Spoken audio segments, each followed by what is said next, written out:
Welcome everybody to the Carr Center for Human Rights Policy.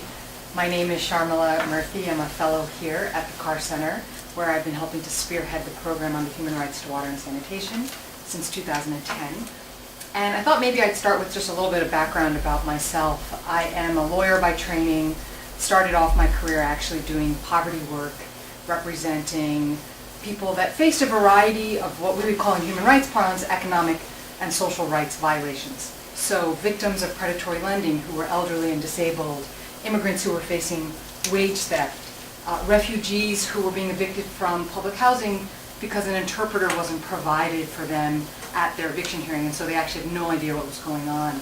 But my first love as an undergraduate was the environment, and I studied natural resources with a focus on international development and spent a couple of years in India doing this work. And so my work now on water and sanitation really draws on all of that background, and it's an issue that I've become passionate about, and I hope to share some of how I think about this issue with you today.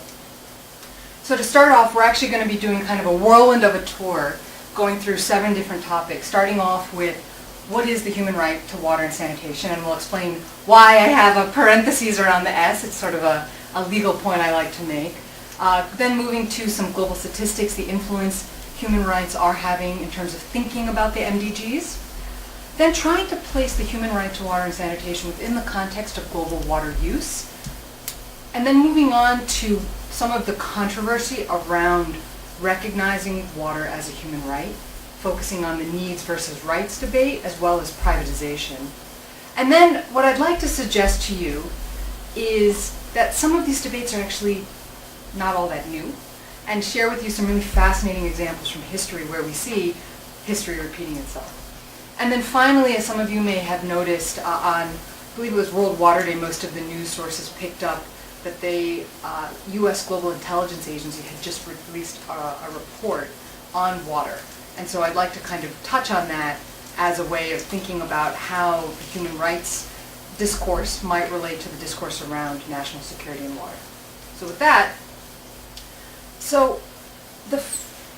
in terms of first thinking about the human rights to water and sanitation, we're going to first just think about where these rights came from, and we need to think about the beginning of the human rights system. And so really in the end of World War II, when the world basically said no more to the atrocities of World War II, as you all know, the Universal Declaration for Human Rights was passed, and was kind of a statement for the first time of the international community coming together and trying to articulate some principles around which we wanted to live. Notably, if you look at the language of the Declaration of Human Rights, you'll notice that it references both political rights and civil rights, as well as things that we now think about as economic and social and cultural rights. And I've got the International Bill of Rights there crossed out simply because this was the original idea, that there would be one Bill of Rights, and then for a variety of political and ideological reasons, there was 2 covenants that were adopted, one on the civil and political rights and one on economic, social, and cultural rights. And this is really the foundation in some ways of the debate. And if we think about some of the debates in the human right to water and sanitation around, is it at odds with market-based solutions? Is it at odds with privatization? In fact, those debates were happening a long time ago as well. And in particular, there was an ideological conflict between the East and the West, where the West, including the U.S., being much more in favor of civil and political rights, and you had countries, in particular socialist and communist countries, that were more interested in economic and social rights. But there was, if you look at some of the background material at this era and some of the writing that's happened, you'll see that there was in fact an explicit decision to be neutral vis-a-vis economic models. And this is something that's a point that we're going to come back to later in the talk. Neither water nor sanitation is explicitly mentioned in any of the founding documents. And so you have, what are some rights that are mentioned in the Covenant on Economic, Social, and Cultural Rights that relate to water? Anybody? No. So what are some rights that are recognized? So to give an example, education, health, work. These are things that are considered economic and social and cultural rights. water is not explicitly mentioned. And can any of you think about why, say, adequate standard of living may have referenced housing and food, and health may have referenced a bunch of things, but water was not actually mentioned? There's no right answer, so you can just hazard a guess. Misperceptions perhaps about how renewable the resource is? Right, so now we hear a lot about concerns about water scarcity. There is, many people think that water was not mentioned at that time simply because it wasn't on people's forefront as an issue that could possibly run out. Another argument that's supported by some of the historical writing in the period also suggests that adequate standard of living was really just meant to be encompassing of many, many things, and that the reference to explicit things like housing or food were really just meant to be exemplary. In addition, some have also suggested that water is so fundamental to life, like air, that even any time that the right to life is mentioned, it would necessarily mean the right to water. Water is mentioned, though, for several particular communities, and so if you look actually at the Geneva Conventions, which is not human rights law, it's really the law of wars or humanitarian law, you see that there are prohibitions around attacking water supplies for people, that when prisoners of war are being held, that they should not be denied access to water and sanitation. For women, the Convention against the Elimination, Convention on the Elimination of Discrimination against women specifically references water because there's clearly a gender dimension here. Women do bear the brunt of lack of access to water and sanitation. And same for children. Yeah, please. If water is explicitly named as a human right, does that mean you can't charge for it? So we're actually going to be coming directly to that point in just a little bit. So so we're going to be going through 7 different topics today, and we're going to be explicitly addressing the question of pricing water when we get to section 4 and 5. Yeah, but I was just thinking that may be a reason that it wasn't included. So there is, so for example, if you think about something like food or housing, those are included as explicit rights, but there is no presumption that those rights, that food needs to be free, that housing needs to be free. And in fact, as we're going to be coming to, water nor sanitation need to be free. The criteria is around affordability.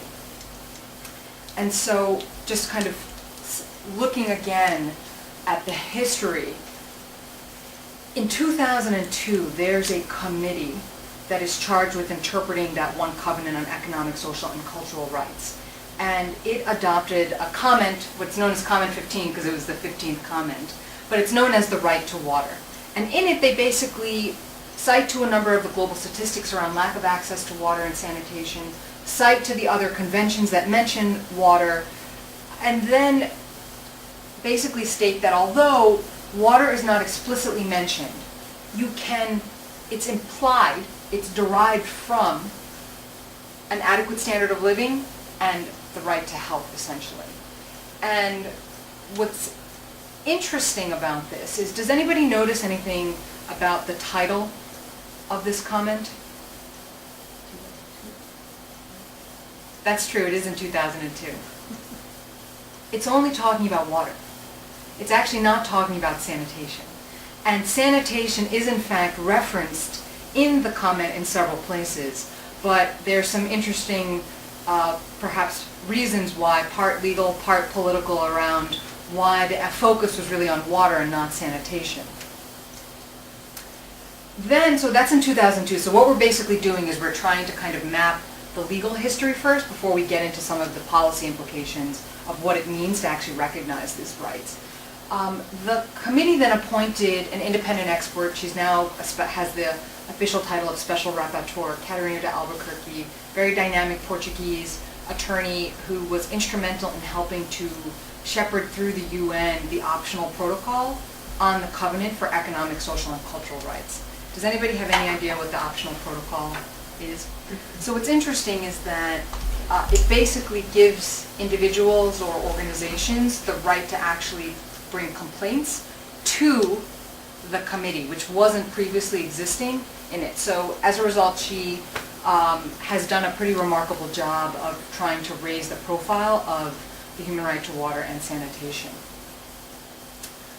So in 2010, so if we've started once again with the history back in the 1940s with the Universal Declaration, and then marched through the covenants of the 60s, then to 2002 with the comment, and now in 2010, the state of Bolivia actually introduced a resolution to the United Nations to recognize the human right to water and sanitation. There were 44 countries that abstained. No countries actually voted against it. Maybe you'd like to guess which countries may have abstained? United States. United States? Many. So if you look here, the countries range from, you see Australia, you see Canada, you see a variety of countries that are listed there. But it's interesting, when you actually read the text of the resolution that day, you'll notice that none of these countries are actually saying there is no right. What they're actually saying is, this is not the proper process. This should not have come before the UN General Assembly right now. There is the Human Rights Council in Geneva that is thinking about these issues, and we would like to go through that more orderly process and wait. And so actually then just a couple months later, in the end of September of 2010, the Human Rights Council actually does just that unanimously. It adopts a resolution. What's notable, kind of one minor point about the General Assembly, is that initially the resolution said, this is a right to water and sanitation. We declare that water and sanitation are a human right. The word declare was then changed to recognize, suggesting that they were not declaring something new, rather they're recognizing something that's coming from the existing international instruments. So then I kind of come back to sanitation, which, as many of you might know, sanitation has kind of become increasingly recognized as a significant crisis. And you have organizations like the Gates Foundation that have now decided that they're going to focus on reinventing the toilet and thinking about putting sanitation really front and center on the agenda. And what's interesting is, in general, if you look at these official documents from the UN, from the Human Rights Council, you see that it's human right to water and sanitation, or human right to safe drinking water and sanitation, singular. It's a human right. And there's a question about, is sanitation derived from water? Is it a co-right such that whenever water exists, sanitation exists? Or is it actually an independent right? Rights, plural. And I think that from a policy standpoint, you could think that there's sort of benefits to both ways. If you think about water and sanitation always going together, you bring a very taboo topic always to the table. But at the same time, there's a tendency to almost always focus your discussion on water and then think about sanitation as an afterthought.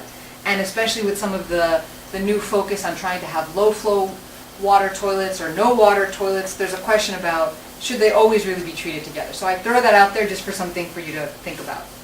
Please. I was just thinking that this orientation has been to the consumer of sanitation and water.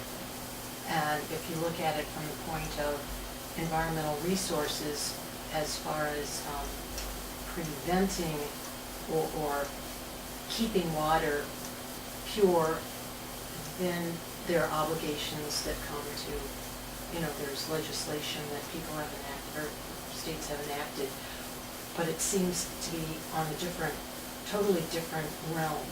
Right, than I mean, this, and yet they're so inextricably tied. If you put your emphasis on one, you might solve the problem with the other.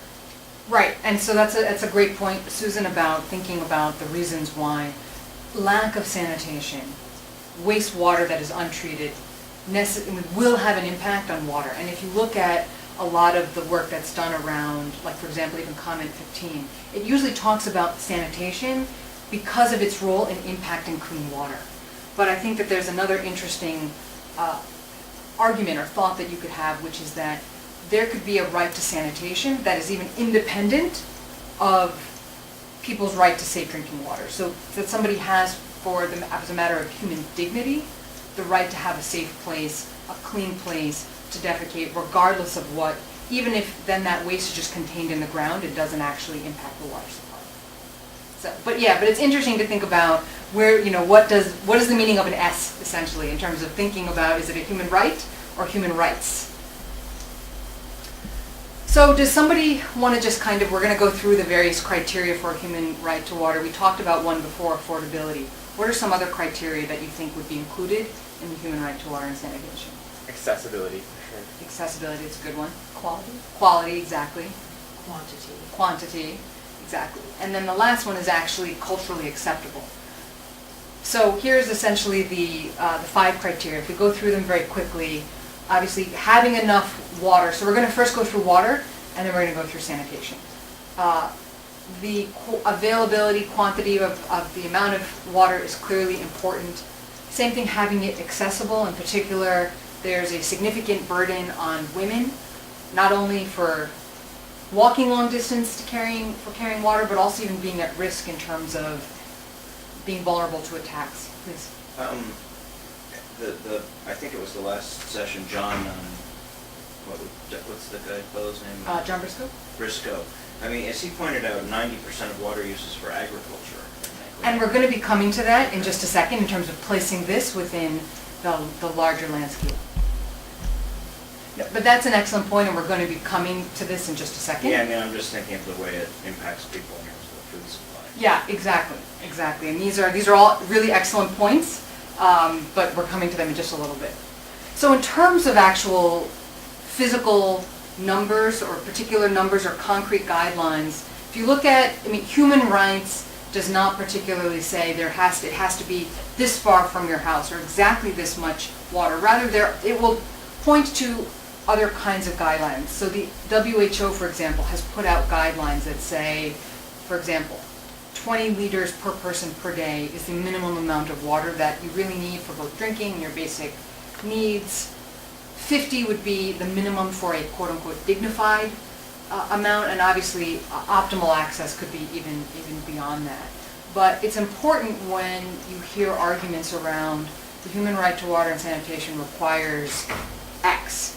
In a particular context, if the right is codified or adopted into a national framework or a local framework, there might be specific criteria that are set forth. But as sort of an idea that's from the international human rights legal regime, it's more about setting forth the parameters and qualitative measures and looking to others to actually be filling in exactly what that means in a particular situation. Obviously safety, huge point, and once again looking to guidelines set by the WHO and others, significant burden on children here, including the tremendous incidence of diarrhea and the impact that has.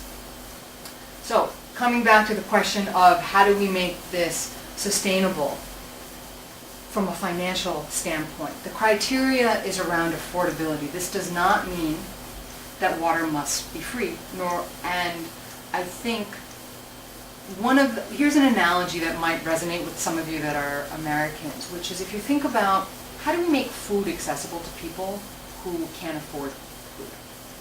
Food stamps. Food stamps, right. It's a subsidy. We're not actually, this is one policy mechanism the U.S. has adopted as a way of subsidizing access to food. And you can think about different kinds of mechanisms that would be similar to water, whether that's a free basic water policy like South Africa adopted, where everybody gets a particular minimum amount, or rising block tariffs, where the more that you consume, the higher the volume. And once again, how those policies are crafted, you have to be recognizing the fact that poor families, there might be many more people living in a household, and take all of those things into account. Or you could have some kind of subsidy that's just catered to those who are at the margins and the fringe.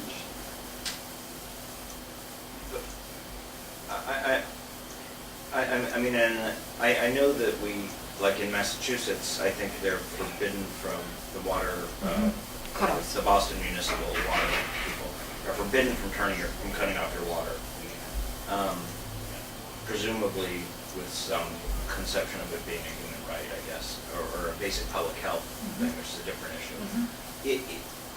I'm still troubled by I mean, food a human right, water a human right. Doesn't that open the door to saying it should be free? And I mean, how can you charge for a human right? So I think this once again goes back to what is our political understanding of a human right, and how do we actually think about that as a matter of law, and then translating that as a matter of policy. So I think that when human rights are invoked in terms of political debates, that it's often invoked as water must be free, this is a right to water. But really, if you look at what it means from the standpoint of international law, it's not a right to this amount of water. It's a right of access. And if you think about most policies that we implement, focus on aggregate growth, focus on cost-benefit analysis, trying to look at the average. And what human rights does as kind of a doctrine is it forces you to take those set of issues and look at it from a slightly different perspective and focus on not just the average, but focus on those who are on the margins as well. And you could have policies that are a human rights policy from the standpoint of trying to make this feasible. Ideally, you might lead to a policy that's actually economically feasible. But if you really think about it from a true human rights perspective, you could have a policy that really doesn't make that much economic sense, but we might do it because we think it's the right thing to do. So to give an example that's not in the water arena, but something that in the US, there's a lot of things that we don't think about as human rights at all, but in many other parts of the world, they'd be called human rights. You can think about access for the disabled and public accommodations law that requires buildings to be accessible to everybody, even if you're in a wheelchair. And if you think about how much money is actually spent on those upgrades, but they're actually only benefiting a small fraction of the population, but we say that's the right thing to do. So culturally acceptable, just moving back to kind of trying to get through the presentation, is an interesting one because it just points to the fact that there's a lot of money that is being poured into local water solutions around the world, household water treatment, point of use, and oftentimes filters, ceramic filters, high-tech gadgets are distributed but not necessarily adopted. And I think it's just a point to remember that just because something might make sense in a lab doesn't mean that people are actually going to use it. So sanitation, the same criteria, we'll just kind of get through that quickly. Yeah. Sorry, but on that previous point about the filters and stuff, I mean, it seems to me when you're thinking about the human rights context, we often ask the poor to do a lot of things that we don't ask for ourselves. So if you're talking about, a lot of water treatment stuff ends up being rather complicated. You've got to leave it in the sun for 8 hours. You have to even just boil it. You're chlorinating it. You've got to measure a certain amount of things. We don't have to do any of those things. We turn it on, you turn it off. And so I wonder if that kind of feeds into the sort of human rights. It's an excellent point. Yeah. It's an excellent point, and it's around that there are solutions that you expect. I mean, it's interesting because it is true that if you are poor and do not have access to goods, that there's a sense that poor people are not really consumers, that they would accept anything that's handed out charitably. And I think that there's a lot of evidence that suggests that people have preferences, and people also have competing demands on their time. And so if it's between, for example, having to go and buy a filter replacement or leave water in the sun for a very long time, people won't do it. And we actually had a lecture here by Michael Kramer, who basically, the thrust of his argument, as I understood it, was that people are willing to pay for water. They're not necessarily willing to pay for clean water. But yet the demographic that benefits most from clean water is actually children under 5. And that's not really, that's a market failure. That is not a demographic that's going to have purchasing power. But on the other side, on the affordability thing, Jenna Davis, do you know her from Stanford? She recently gave a presentation at MIT and said that the poor, I think in urban areas, might pay as much as 10 times for water as people getting it from a pipe. No, that is very, very true, and we're going to come later to a point about how we even think, what's the paradigm when we think about service provision. we in the U.S. and in many developed countries think about water in a piped infrastructure. The rest of the world, that's not really the paradigm that exists. Okay, so moving quickly through the criteria for sanitation. So availability, waiting times would be an issue here. Accessibility, disability, people who are disabled, this is a real issue in terms of access. There's also a gender burden for sanitation, and I just thought I might ask, what do you think that means? What is the gender burden for sanitation? Men can pay more. Right, and what does that mean then for women? Yeah, or you need a place to go, and if you can't find a place, then you're exposed. And Right, and if you're exposed, yeah, please. I think there's also a lot of safety issues for women going by themselves. People have to go, often women have to go in groups because they're for safety things. That means you have to wait till the end of the day. If you go find a place, there's issues of menstruation. Girls won't go to school because there's Exactly, no clean exactly. place for them to, Right. there's all sorts of Yeah, consequences. exactly. Waiting until it's a private place, but then you might be subject to attacks. Being discouraged from going to school, especially for girls who are menstruating, Yeah. not having a safe, clean place to take care of yourself. Safety and quality goes to both the hand washing as well as using, this is sort of just common sense in many parts, but so many people don't have that luxury around the world.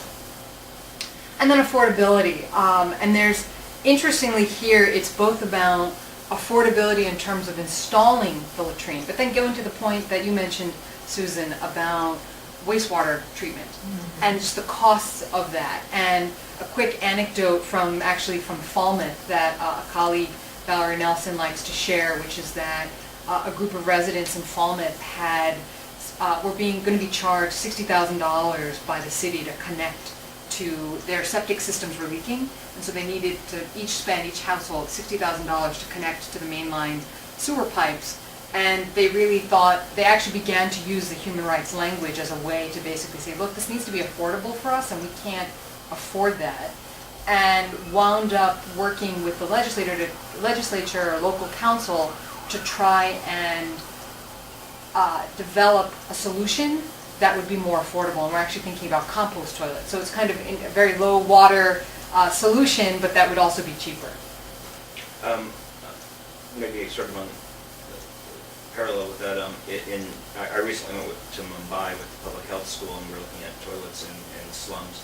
And it was interesting because people liked the pay toilets better.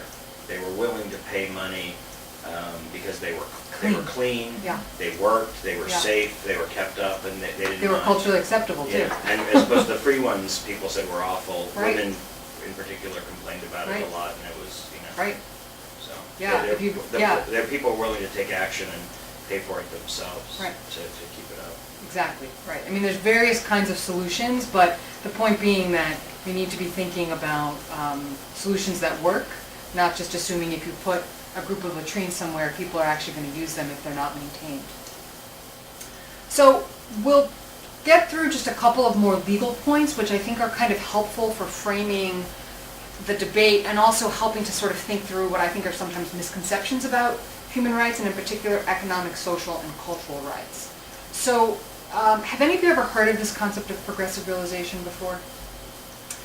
So when we think about these rights being legally binding, they're not legally binding in the sense that internationally, tomorrow every country needs to be able to give every person a cup of clean drinking water. Rather, the legal obligation on states is to be using maximum available resources to achieving progressively these rights. So if you think about it from the standpoint of monitoring compliance, it's not just about looking at the actual numbers of people that have access. It's also thinking about how are you using your budget. And I think that there's a really interesting parallel here with, there's a strong focus on improving governance and what are the criteria for good governance. And this is often around transparency and accountability. And I think that really that fits hand in glove with the concept of progressive realization. In addition, the other key point that comes out of the covenant is the principle of non-discrimination. And this is what gets to the point earlier around thinking about not just the average person, but even people that are around the margins that are maybe, for whatever political reasons, social reasons, are not going to be at the table making decisions. And then there's the human rights approach to development, criteria that many of you are probably familiar with around trying to ensure participation, individual empowerment. And once again, as I was saying before, I think that human rights complements many of the traditional approaches to thinking about economic development. And sometimes they are at odds, but in many ways they do complement each other. What would be an example of how they would be at odds? So an example might be thinking about, so going back to the public accommodation example I gave, you might, for example, have providing, hooking up a particular community that's, that has been there for a long time to water and sanitation services, even though there's such a small group of people, and it may not really be that cost effective if you're looking at the whole, the whole budget. I see.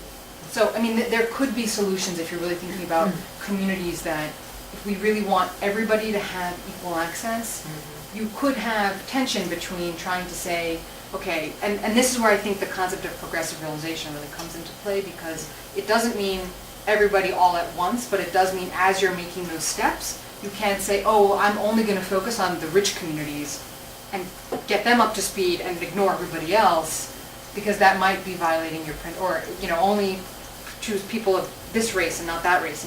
Principles around non-discrimination come into play.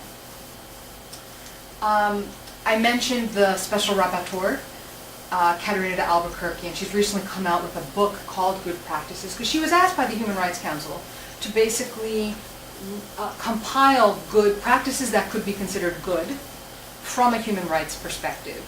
And she actually changed the, originally when she was given the mandate, she was asked to look at best practices. And her response in her first report was, we can't say best because there's many different situations, and what may be best in one scenario may not be best for another. So it became good practices. And as you see, she's identified what we might call the content of the rights, along with many principles around, from a human rights-based approach, together into 10 criteria that she calls the normative criteria, and cross-cutting because they cut across all human rights. They're not particular to water and sanitation. Anybody know some countries that recognize the human right to water and sanitation? Bolivia. Bolivia. South Africa. Right. Two great examples. So I put up on the board, up on the slide, just South Africa and India. South Africa, with its very progressive constitution in 1996, recognized a lot of rights as human rights, and really has kind of led the way in terms of trying to think about how do you actually make this a reality. What's notable is the way that they did this was through their constitution and then through their legislature. India is an example of a country that actually recognized the right to water as implicit actually in the right to life in their constitution all the way back in 1991. And it came up in the context of actually an environmental pollutant case. But the reality for India is the judiciary recognizing a right without the backing and the financial backing of the legislature. It has really meant that the right has not been realized as such. What's interesting is that India has just promulgated a draft national water policy that actually expressly recognized the rights to water and sanitation, which might signal some commitment to trying to develop some policies to try to improve what already exists. Do they, excuse me. Is the, you have and sanitation in parentheses, is that treated somewhat as a subcategory of water rights? So it depends on where you're looking. Uh-huh. Depends on where you're looking. Bolivia, for example, recognizes, and they've made their constitutional amendment in 2009, recognized water and sanitation. India, actually only in the judiciary has actually only recognized water, but the draft national water policy recognizes sanitation. So I think it's interesting to think, this is where I think it's important to sometimes think about them separately, because as countries have different frameworks, and to really, in terms of translating human rights norms into public policy, the first step really is domestic incorporation of these rights, and then from there, actually trying to have policy tools that implement it. You know, on the sort of implementation front, I saw this in India, but I think it's quite common throughout the world. The one big problem for folks who don't have access to water and sanitation is that they're not sort of officially recognized by the state. So people in slums, they don't really live there. You know, they don't officially live there. They're squatters or whatever, and therefore they don't have any right to services. I've seen that with the Roma, with gypsies in Europe. It's the same thing. You know, and they're not recognized. So something that some NGOs were doing, including I think Barry Bloom from Harvard's NGO, was counting people and numbering the streets that they lived in, numbering the houses, and therefore it gave the community sort of a tool and said, look, we're not just kind of a mass of random people who are transitory. We live here. Here's where everyone lives. Here's the houses. Here's the street names that we've named them ourselves, but we've had street names. And so that's a push to in this case, the Bombay Municipal Corporation to try to say, you know, we need city services. Yeah, a great point really around the connection between land tenure and legality of place and access to services. And in many parts of the world, as you're pointing out, either people are not counted, even if they're there, or the government doesn't want to officially recognize them by building services. And so you wind up both with a public health crisis as well as a human rights crisis. And I think there have been some really interesting solutions that we can talk about afterwards. For example, Sao Paulo in Brazil had a very interesting way of actually trying to improve access in the favelas, despite some of these concerns. But yeah, but it's a tricky issue, and one that frankly is everywhere. Yeah. So going back to kind of this progression we're making, we've covered one topic.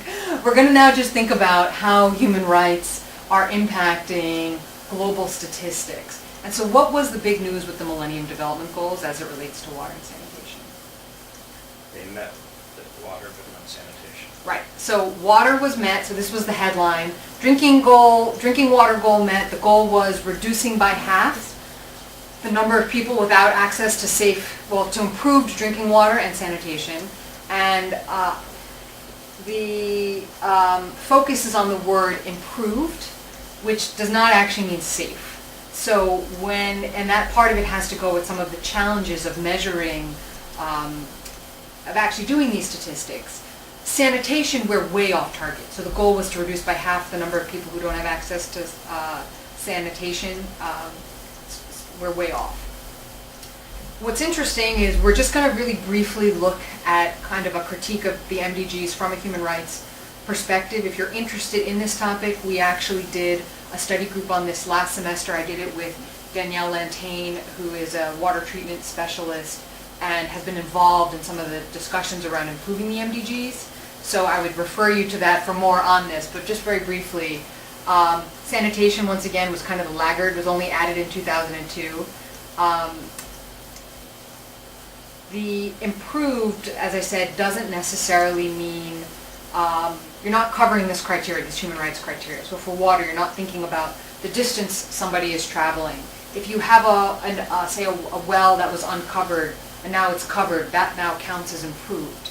And the special rapporteur likes to give this example of how she went to visit a country that considered itself an MDG hero because it had met its targets and thus was receiving aid from different countries, but that she went to visit somebody's home and the water was coming out of a tap. So it was an improved source. The water was black. And so clearly this was kind of just a striking example of how they aren't met. But I think the point here is that the people who work on compiling statistics recognize this.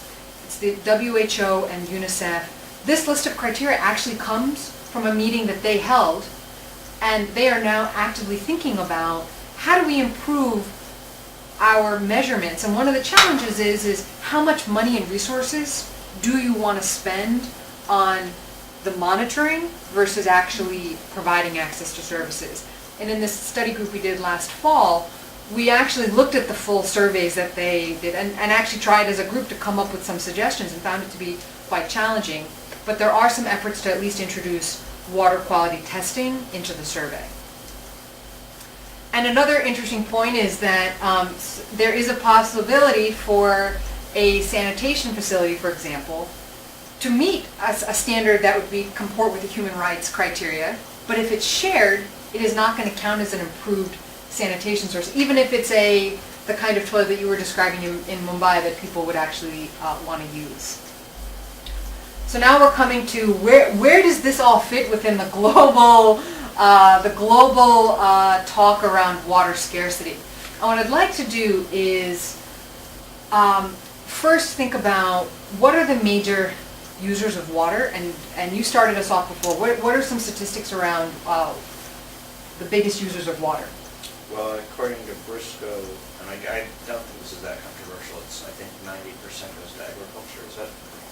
Yeah, so it's, so agriculture, anywhere, statistics suggest anywhere from 70 to 90%, depending on where you are in the world. What's the next biggest user? Industrial. Industry, exactly. And then the final user is, Public. yeah, personal domestic use. What's interesting is this global U.S. intelligence report on water scarcity actually put the figure at 93% globally, which is actually which I was actually quite shocked, frankly, that this was a global statistic. But this is from a 2000 and, just released earlier this year in 2012. Does it break down differently if you look at developed versus? Yeah, I mean, if you these are global aggregates, and so depending on where you are in the world, you will have differing levels of consumption. Is there a trend for certain countries or so? For example, like U.S. industrial use will be a lot higher than. Yes. Okay. What I'd like to do is take you through 4 different schematic ways of thinking about when people talk about we need to have more sustainable water use. What do we really mean by that? And this is through the work of, I developed these next 4 slides with 2 colleagues here, Arnie Kajanthira and Sharon Davis, who are not human rights folks, who are engineers and hydrologists, and we've been thinking about what do we really mean when people talk about sustainable water use. And so here, these are other figures that statistics you see where 70% is agriculture, 19% industrial, 11% municipal. This is, once again, globally. One way of thinking about sustainable water use could be trying to shift the balance between these 4 sectors. So say, for example, having more efficient agriculture, so you're needing less water and more water might be going to for industry or for personal use. With the rest, the blue background here is meant to suggest all of the available water in the system, and so the remaining water goes to the environment. Another way of thinking about sustainable water use might be to actually just reduce the human footprint and thus leave more water to the environment. A third way of thinking about sustainability might be to think about being resilient to climate change. And so if you think about places like Australia or Pakistan that have droughts for many years and then dramatic floods and then droughts again, actually having systems that as the total water in the system shrinks, some adaptability in terms of how we think about our water use, which could grow and shrink. So this is another way that people might say we could be more efficient or sustainable with water. And then the final one is gets a lot of press in the newspapers, but really applies to places that are quite arid, whether that be the Middle East or even places like California, where the total water that is used is actually less than what's available in the system. And this is really the kind of scenario where we think about desal and wastewater reuse as producing more water. So from there, when we think about the human rights perspective as really focusing primarily on personal use in terms of drinking water and sanitation, at the same time, it is coming from a covenant that also talks about an adequate standard of living where food is in there. And so there is some recognition that that there is some integration here, but that part of the larger debate around how do we think about water, and even principles around thinking about water having economic value, comes not just because people are thinking about drinking water and how do we make that affordable. It also has to do with thinking about how do you have farmers, for example, how could you provide them with incentives to use water more efficiently? And one way in many systems is by pricing it. And so from there, that kind of thinking is what has led a shift in kind of, we look at water management from a focus on supply side. Okay, let's try to produce more water, let's build dams, let's try to think about how to get more water available, to thinking about demand management, which is how do we manage our rapacious thirst for water, whether it be for agriculture or industry or even by humans. And here in the early 90s, you had a conference in Dublin that for the first time articulated water having an economic value, but at the same time recognized a right to water. And although these are often seen as inconsistent, and we're going to come to some of the political debates in just a second, they don't necessarily have to be. And we'll come back to that theme. In that framework, is water considered a commodity So, rather than a resource that cannot be a property? so this is so the question around the commodification of water is one that is invoked a lot, but means different things to different people.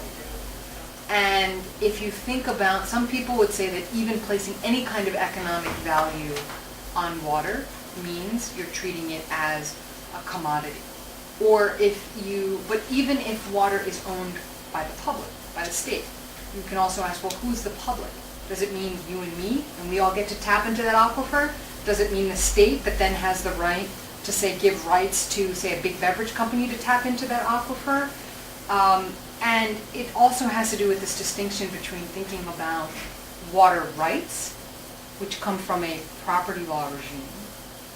And here we're sort of focusing on human rights, which is actually kind of neutral as to all of these questions, but is really focused on the question of, are people getting access to basic services that would be sufficient for a dignified living? So what I'm trying to say is that I don't think that there's an easy answer to that question, because I think that it is often invoked in a very black and white way when there's many shades of gray. Yeah, I mean, I'm thinking about it in terms of if you treat it as a commodity, if you're talking about agriculture, and safe, for stuff you're growing or for animals, I mean, do you have a right to have, do I have a right to have enough water to feed my flock of, of goats or cows and so on? It's like, well, no, that's your business, so maybe you don't. But, you only can get enough to feed your family. But I can't feed my family if all my animals die. Right, and so once again, these are sort of questions of scale, right? Yeah. Which is enough water for human rights is fundamentally about sort of basic the amount of resources you need for a dignified standard of living. And so if you're a big agribusiness conglomerate, that's kind of a different ballpark. But your example raises a good point about, you say, well, are we talking about the commodification of water? Well, if you think about this concept of virtual water, which is if you grow food, that food often requires a certain amount of water. And if you're then selling it, you are in fact selling a form of water that is being consumed. Yeah, but I mean, does a subsistence farmer have any more or less right to water than Coca-Cola does? So, in what context? In the context that we're talking, I mean. So from the standpoint of human rights, I think you would say that every person should have a sufficient amount of water for basic needs, and that basic needs, if you think about that also relating to the right to food, can include enough water for basic crops. The kind of, if you think about where that's kind of coming from, comment 15 back in 2002 references that, makes that point. If you look at the UN resolution, it's actually focused on safe drinking water and sanitation. So they sort of make the purpose, they focus on the drinking water aspect. But I think if you think about this coming from a place where it's focused on an adequate standard of living and where food is explicitly recognized, from the human rights perspective, those farmers would have a right to a certain amount of water. How that actually is translated into domestic law is sort of a separate question. So some of the debate around needs versus rights comes from the World Water Forum, and there was just for every 3 years there is a big forum that brings together governments and businesses and various other entities, and it's pretty influential in terms of affecting thinking about rights. And part of the concern is getting to exactly what you're getting at, which is this kind of a slippery slope? And if we start thinking about a right for water for agriculture, well, how much agriculture? Who are we talking about? What does that really mean? And so really it's sort of, that's why I'm saying the focus has really been on drinking water and sanitation. But I think if you sort of pull back and look at the whole covenant,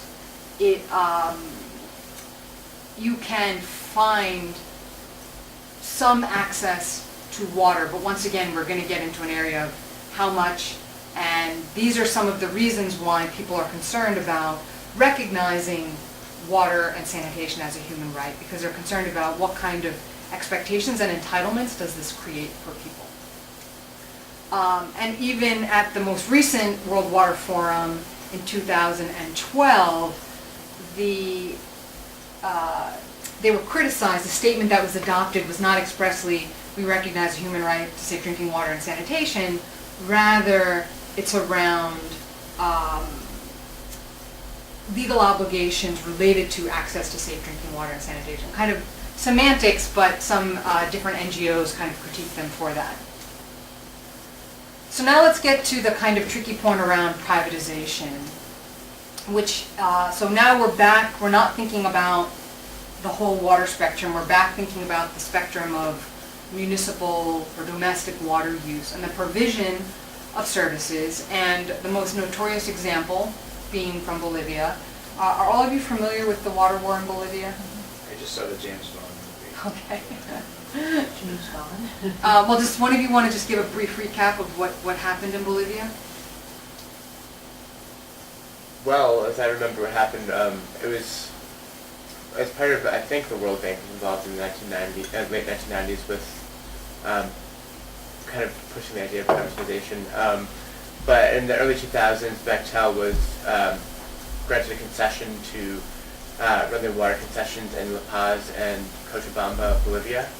And what happened was, almost immediately after the privatization took place, prices shot up really quickly, in some cases up to 100 to 200%, thus making it water pretty unaffordable for most of the population, which led to some violent protests and eventual expulsion of Bechtel from the city. Right, exactly. So this was kind of your classic case of a involvement of a private actor that was almost destined to fail, because they brought them in, quality decreased, and prices shot up, and people were quite upset. What were some of the reasons that, if you look as to why this situation turned into such a debacle?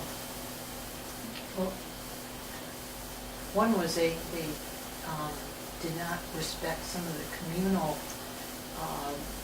management of water, and in fact ruled it illegal to continue with your neighborhood water supply that you developed with your own village, and that really added fuel to the fire. Right.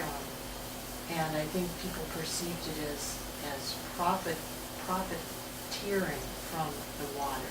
It wasn't so transparent as where was this money going. Right, exactly. And so there were many, Bolivia has, with its strong indigenous culture, has a history, many communities, of managing water as the commons, and uso y costumbres, this kind of traditional uses and customs around managing water. And what the government actually had done, so this was actually the state basically passed a law that gave it the right to sort of delegate to Bechtel the ability to charge for water from wells that these communities had dug. So this was, once again, when you say just a complete mismanagement. If you look at some of the reasons why this actually happened, first of all, there was only one bidder. So the city of Cochabamba, the second largest city in Bolivia, put out a contract. There was only one bidder, and they accepted the bid, which, once again, when you think about one of the rationales for involving the private sector is for efficiency and, you know, that they'll be leaner. If you're only in competition, clearly this was not the case here. Number two is that they're facing a significant water shortage, and there was a massive dam project that's still, as far as I know, not complete, the Municipal Dam project. What's interesting is the World Bank apparently did a study that said this actually doesn't make financial sense for Cochabamba, and they should go with a different project. But in fact, the mayor of Cochabamba apparently had some financial interest and some lands that would be benefited, and so once again we get to the corruption issue, right? Exchange rates and who's holding the debt and in what currency matters a lot in these contracts. And there was guaranteed profits as well. And in addition, as Susan already pointed out, the traditional commons management, and so basically, you know, they're trying to lease the rain, I mean, water that was coming from the sky, Bechtel basically had said, we're allowed to charge for that. So this was almost all of the factors that were in place, and we've since talked with some private service providers that have said, they kind of ruined it for everybody in some ways, because this is what people remember and what people think about when they think about private sector participation. And as a result, the water war, La Guerra del Agua, with massive protests in the streets and leading even to James Bond movies. And so I think from the standpoint of bringing this back to why I think that there's kind of a distinction between how the human right to water and less so the human right to sanitation is talked about in political protests versus what it actually can kind of mean from the standpoint of international law and how that could help influence policy. So once again, contractual provisions matter, and and you see it happening in the US too, when municipalities often are in financial stress, they think that the answer is outsourcing to the private sector, without recognizing that empirically the evidence suggests that only when you have an effective regulatory system in place, an effective monitoring in place, do private partnerships work.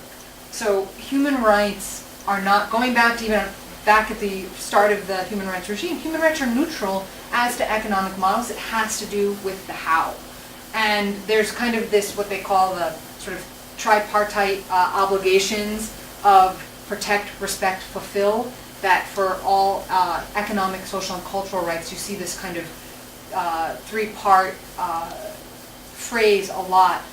Protect, so governments have an obligation to protect people from abuses that might happen by third party. Respect, so that might be a situation of ensuring that traditional rights of access or that the quality of the water is respected.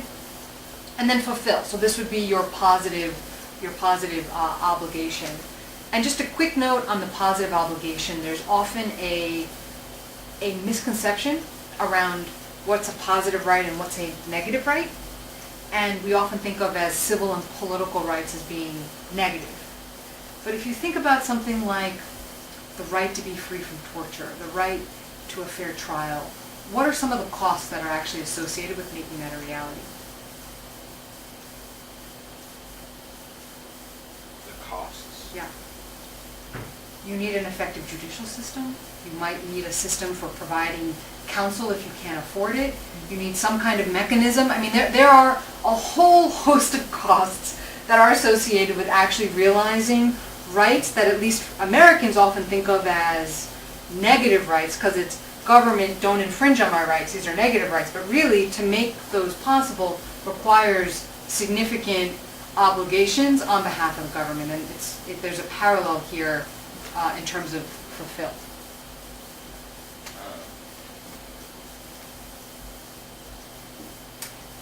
So I also just want to mention the Protect, Respect, Remedy framework. It sounds very similar, but it's a new framework that was developed as part of the guiding principles on business and human rights, developed by a professor here at the Kennedy School, John Ruggie, who was the UN Secretary General's Special Representative on Business and Human Rights. And I think respect here, it's the government, once again, has to protect from third-party abuse. Transnational corporations have obligations to respect human rights. And we don't have time to go into this, but it's a fascinating, really cutting-edge area, but I think overlaps a lot in terms of thinking about how might these human rights frameworks actually influence how private sector agreements for the delivery of services are actually negotiated. And once again, my main point here is that human rights are neutral as to the question of privatization. It's in the how. And once again, this is all kind of just in terms of thinking about the global trends. The rise, even in the term governance, is all kind of a trend about starting in the 80s and 90s, the neoliberal trend of trying to involve the private sector, and that there is in some ways, we don't just think about the government, we think about governance because there are, whether it's private sector, civil society, different actors that are involved in helping to put the regime together. Another point about privatization is that the kind of Cochabamba example, the privatization of a formal system, when we think about networked pipe, it's pretty rare. It's under 10%. It's actually probably closer to 5% globally.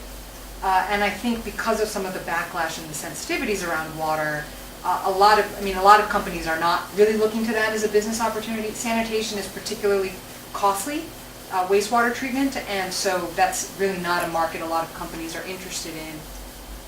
There is kind of a push towards thinking about public models that are viable where if you think about the goals of demand management around improving efficiency, transparency, accountability, it doesn't necessarily have to involve the private sector. You could have a publicly owned corporation. You could have something like we have here in Massachusetts where you could have the Massachusetts Water Resources Authority, which is kind of a regulatory agency that sits outside. I mean, there's lots of different models that exist. And this gets to the point about conceptualizing service provision. So we're kind of going back up to putting this within the global picture, but with a real focus, once again, on that domestic provision. This is what we normally think about. And Karen Bacher, who's written a lot in this area, has a great book called Privatizing Water. And she calls this the municipal hydraulic paradigm, which I like because it's what we think about, the paradigm of big pipes, grid system, and this is sort of what we're thinking about. But as what you pointed out earlier today, people get water from all kinds of places. And she uses the concept of an archipelago of access. So if you think about these as being different points that are all connected. So whether you're getting it from a public tap stand or small spaghetti pipes that are illegally or legally connecting to the main system, from an open river, or perhaps from these kind of small-scale informal private vendors. And when we think about the private sector, the real private sector is in the informal economy. And you talked about it earlier, where the poor pay a lot for water. And there's tons of various, social enterprises and for-profit enterprises, and the extent to which they're regulated is hit or miss depending on where you are. And what's interesting is going to the point about agriculture that we were talking about before, is that there is a trend. The Rockefeller Foundation just put out this interesting little video, which I don't think we have time to watch now, but maybe at the end, if you guys want to stick around, I'll play it. It's just a couple of minutes.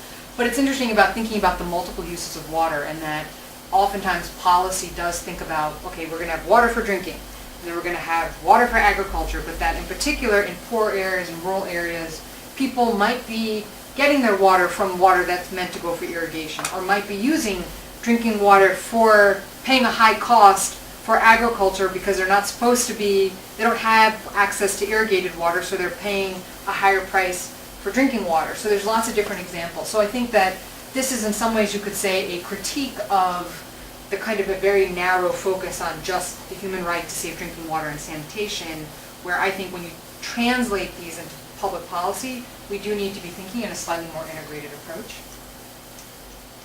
And then I already mentioned, once again, what just happened? We talked a lot about water. And so I just wanted to mention again that I think it's good that you have organizations like Gates that are focusing on sanitation, because it is part of the, it is a huge problem and one that we need to address and that often gets forgotten. Quick historical perspective. And James Salzman, who's a Duke law professor, is coming out with a book that I'm quite excited to read that's called A Short History of Thirst. I've read a couple journal articles that he's written about this. Some really fascinating examples that I would encourage you to read if you're interested in this. But essentially this idea about water as a public good, water as an economic good. We often think about water being a public good, but it's not a true public good. Who can explain to me these concepts of non-rivalry and non-excludability? Well, in that it's a non-rival good, it's a good that there is no substitute for. If we need water, it's because water is the only thing we can get. There's no other alternative for it. And in terms of non-excludability, it's something that everyone needs. It's not something that I mean, it has been cut off from people before, but in terms of a good, it's not something that maybe should be cut off. So that's a very common sense understanding as it applies to water. If you actually think about what economists mean when they say public goods, they actually mean something slightly different. So the classic example is street lighting. So street lighting is non-rivalrous because we all benefit from it. So if I'm getting the benefit of the light, so are you. It's also not excludable. I can't prevent you from, unless I'm very tall perhaps, I can't prevent you from actually getting access to that light. Water's different. So we hear it saying water is a public good, water's a public good, but really it's an impure public good because it's public in the sense that in many parts of the world it's, there's different legal regimes around what you can access, but it's rivalrous. If I consume water in an aquifer, I might be preventing you from consuming it. And so I might have, depending on how the laws are set up, I might have an incentive to actually pump out as much as I can to benefit my farm and cut you off. It's also excludable. You think about the slums that you were talking about earlier. The fact that you have piped water and you can exclude somebody by basically not providing them access. But at the same time, once somebody has access, it's also very difficult to cut them off. So it's interesting when we use, that's why I'm saying there's many shades of gray, and I think if you look at a lot of the human right to water and sanitation literature, a fair critique is that it is framed in terms of a black and white debate, when really there are many shades of gray. And if you look at even ancient Rome, there's James Salzman talks about this in his book about how you had both public systems of water and that the amazing aqueducts and things that you can still see existing today were mainly about promoting public baths. And there was a common place where the people could go, but people could also pay for better access to their homes. And so they were actually charged, there was gravity pipes, and people were charged by the diameter of the pipe that would go to their home. And so it was a luxury, but if you wanted to show your wealth, you could pay. So here you had a pay system along with a free system. My other favorite examples, if you look at some of the stories from 19th century London, it's almost like Cochabamba, like a couple centuries before, where you basically had London seeking to improve access to water and sanitation. They let the private sector come in. All of the kind of classic examples, there's price gouging, they only served the rich, and so there was like massive public health concerns, including this cholera outbreaks, and eventually they went to a regulated system, and then eventually government provided system. I like to, some of the social reformers from that era they really took it up as their obligation that people had a right to have water and sanitation, and that cleanliness is godliness. There was sort of this whole focus on being clean. And I like to think about the modern day human right to water and sanitation movement as kind of a modern day parallel to what happened a couple of centuries ago. Except there it was happening within a country, and now it's kind of happening in our global community. New York, anybody recognize those figures? Hamilton and Burr. Hamilton and Burr. What are Hamilton and Burr known for in American history? The famous duel, right. Apparently many years before they went into a duel, at the end of the 1700s, New York sought to improve access to water because people were getting it from this public source called the Collect, and it was awful. And Hamilton apparently used his political influence in the legislature to convince them that they should start a private company, and Aaron Burr is apparently running the day-to-day operations. And needless to say, same kind of awful things happened. They didn't provide good service, it was expensive, and apparently Burr had managed to also siphon off a bunch of money that was apparently allowed by some loophole in the law. And it eventually stopped going, realized it wasn't really ever in the water business and it should just get out, and it became Chase Bank. And I think this is a fascinating story of once again, just seeing the same kinds of things that we're seeing now in developing countries actually happen to developed countries a couple centuries before. So once again, some fascinating examples. Historically, water, obviously one of the reasons it's such a sensitive topic is for all of our religions, it has some central role. And in the Middle East, for example, Sharia actually means the way to water. And it's interesting, there is a historic right of thirst, first for people, then for animals. And if you were here at our last study group, James Westcote actually has written an article on the right of thirst for animals in Islamic law and then talked about that as part of his talk. And then finally a right of irrigation. So in contrast to the conversation we were having now about an explicit right of irrigation that people recognize now, because of the landscape, because of the culture in which it arose, there was a right of irrigation in ancient Islamic law. And this is not per se in place anymore in any countries, but you see influences of it. So for example, Iran actually has a lifeline policy that, from what I can tell, seems not all that dissimilar from South Africa's example, but you never hear about it in the literature. Jordan has used, because it's such a water scarce country, has used basically different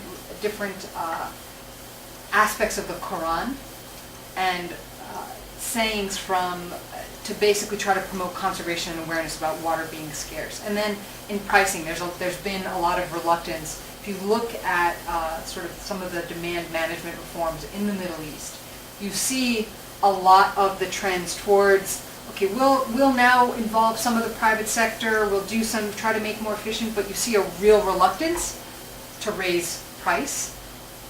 And as well, Saudi Arabia actually had to issue a fatwa to actually say that water that was once wastewater but has been treated to such a high degree that it's basically now pure water, can be used and is not against Islamic principles. So it's very interesting the way that religion kind of intersects. Worth looking at on World Water Day, a couple weeks ago, the MCC, part of the U.S. government that does warning and stuff, published how much they've been giving up wash stuff around the world, and out of the 800 million that they've given water and sanitation, 250 million of it went to Jordan. Interesting, because it's a key political, it's a key ally for us in the Middle East. Zambia got about 10 million or 6 million. Interesting, interesting. I think it's the Millennium Challenge Corporation is what you're thinking of. So anyway, that actually is a perfect segue into our final topic, which is really just the link to national security. So a decade or so ago, there was this huge proliferation around water is going to be the resource that wars will be fought about. If oil was the resource of the last century, water century. I mean, there was like this. If you just look in any library, there's a whole ton of books around water and conflict. And I think that this recent report about water shortages increasingly will offer new weapons for states' terror groups. I think that this headline's actually slightly misleading. The report actually, here's a copy of it. talks, it's subtle, but it's essentially that nation states, this is the first kind of main point from it, nation states are really not going to be going to war over water. And I think much of the empirical evidence, a lot of writing has basically said, look, nations as nation states usually find a way to cooperate. And so although we've heard about the Tigris and the Euphrates going to war, or the Nile River countries going to war, there may have been conflict, but it's not directly over water.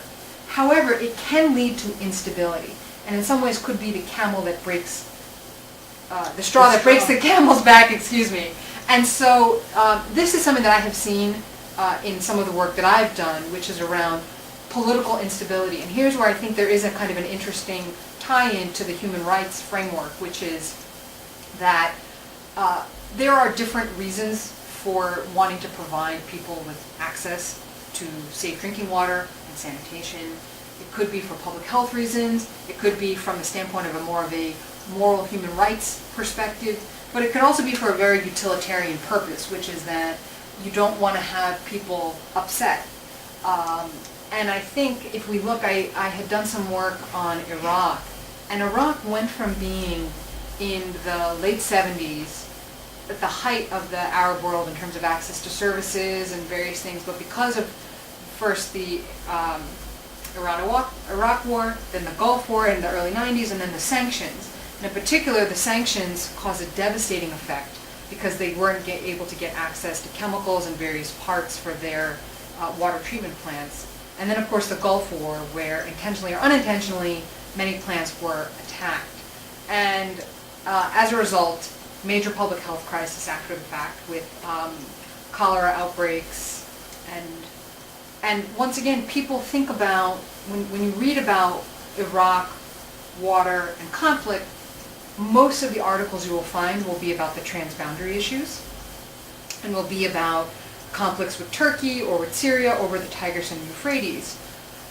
But I think that this finding or this analysis by the Global Intelligence reports is consistent with some work that I've done, which suggests that the conflict is really happening at the local level. And so because of water shortages, you had in southern Iraq, for example, farmers fighting over access to water, and that's actually what the Killing for Water refers to, is people from the employee of the local irrigation department was killed in 2010. And so there's various skirmishes that are happening locally around access to water. And then in addition, if you think about the various protests that were happening a handful of years ago in the streets in Baghdad, people were frustrated that around a lack of access to basic services.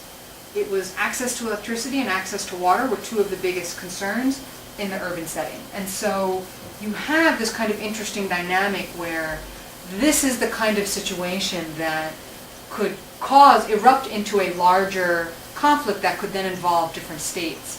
But fundamentally, they're going to start as local conflicts. And the second key judgment was around terrorism, so being targets of terrorist attacks. And so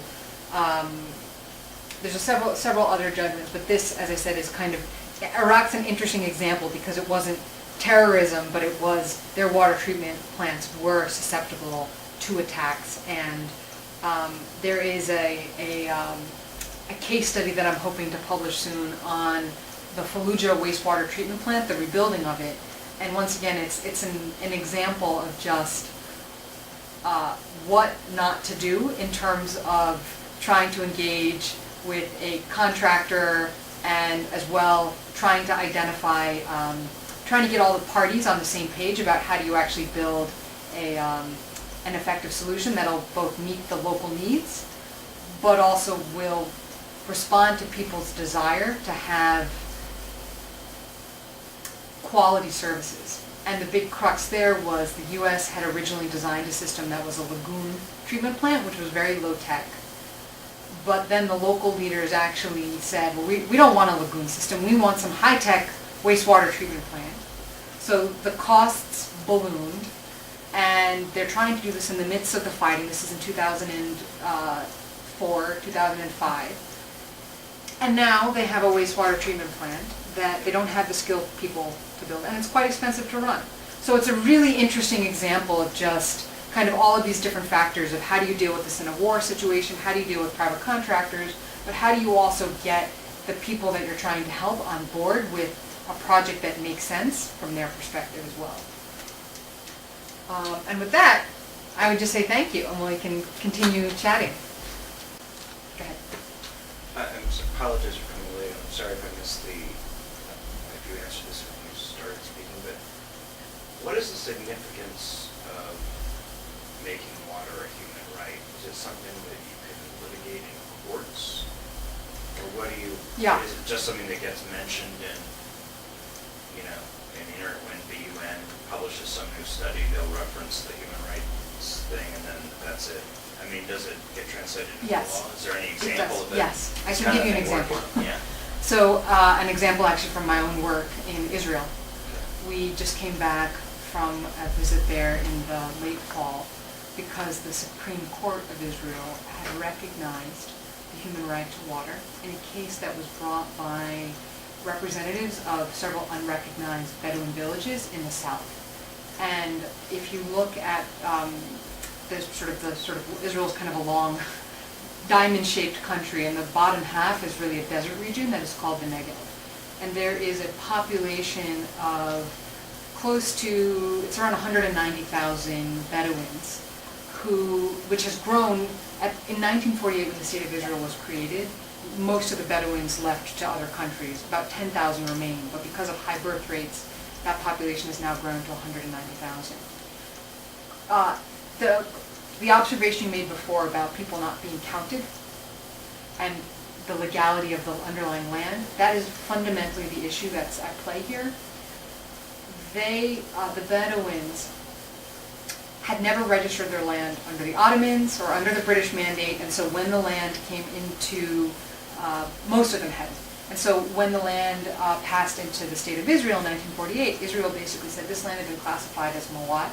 It was classified as wasteland under the Ottoman system. And so there's no land rights. And so people are basically squatters. And the Bedouins, the facts are not in dispute. There are two narratives about what do those facts mean. And so the Bedouins basically say, no, this is actually our land, this is our ancestors' lands. We never registered with the Ottomans or the British because we didn't believe in that system, or for a host of reasons. We have our own tribal way of understanding who owns what land. So there are still about half of the people were relocated into sort of planned townships, which unfortunately they have access to basic services like water and sanitation, but there's no real jobs. It sort of broke down the family structure. Many of them were very pastoral, and so they're kind of disconnected from the land. About half of them, so around 90,000 people, still live in 45 villages, 35 of which are still unrecognized under Israeli law. So they don't count, they don't have status, but people are living there. And this is a subject that is currently incredibly hot in Israel because there is a plan that's before the government now about what to do with the underlying land claims. But meanwhile, people are living there. And so about a decade ago, 6 Bedouins representing a host of families actually brought litigation that went up to the Supreme Court. And the Supreme Court basically was trying to do this balancing test.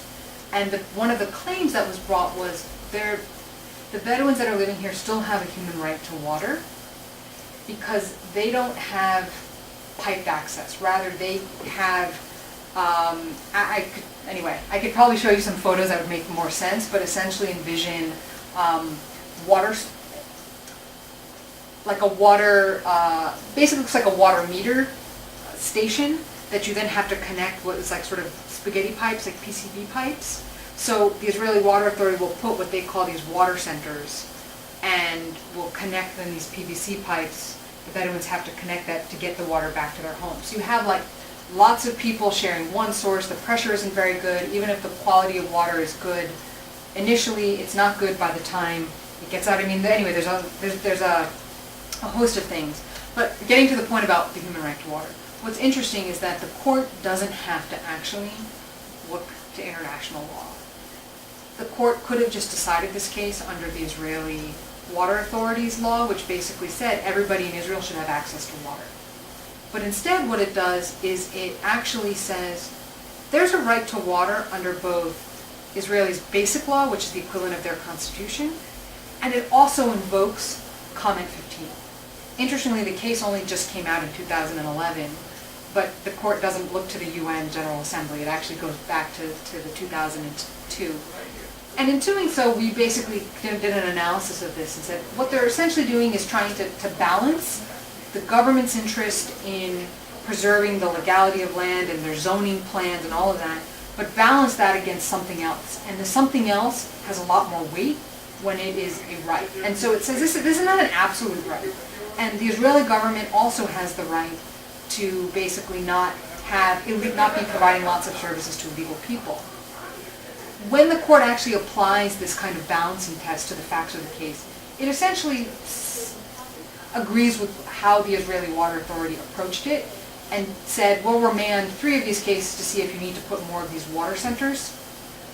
But we think that it heightened the level of scrutiny that the Israeli Water Authority needs to be applying to its own policies. And by recognizing this right, perhaps sets some precedents for other people to actually say, look, these underlying land claims, they're going to be disputed for a really long time.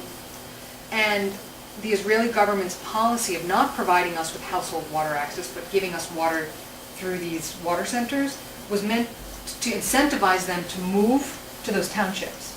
But people don't want to move for a whole host of reasons. And so we also said, you should think about whether or not this even makes sense from a policy standpoint. Is your policy working?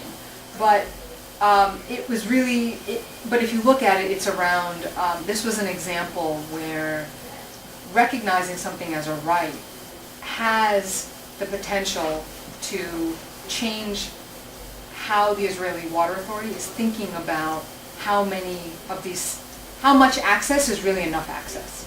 Because I just wonder, by making it a right, in general, what it is you're doing. We talk about the right, there's the rights of the children, rights of food, rights of water. It seems like these are really sort of political, economic issues rather than, we kind of know people need water, we just choose not to give it to them because we don't care. Yeah, so I think it's sort of a broader question about why a rights framework. Yeah. And I think part of it has to do, litigation is clearly one, is not the only answer, but clearly when you think about who's really making political decisions in a country, right? And so you could say, well, there's the political decision of a country is we're only going to support this particular, we're gonna defer to what the majority says. But you could imagine always having 51%. Or maybe some other percentage, in the 49 or lower percentage, never being able to have a say. Yeah, but I think these international frameworks have been useful. For instance, in the mistreatment of Roma, they've been able to bring some cases and stuff like that, right? But on the case, on these, having a right to something, having a right to water, food, or even the right to the child thing, right? Which, as far as I can tell, is totally useless. Are there cases where those other types of things have been, besides the Israel example, where they sort of made a functional difference? So I think the functional difference happens at 2 levels. So one is there are cases that invoke the right to water, whether you're thinking about South Africa in terms of influencing the prepaid water meter case, the Mazubuko case. I don't know if you're familiar with it.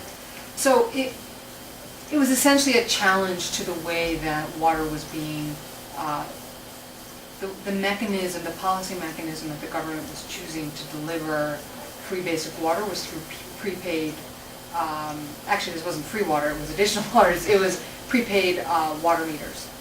And so there was actually a challenge brought, and one of the bases was this is violating our constitutional right to water. And so in terms of, does this always lead to an outcome that you would agree with from a policy decision is kind of a separate question.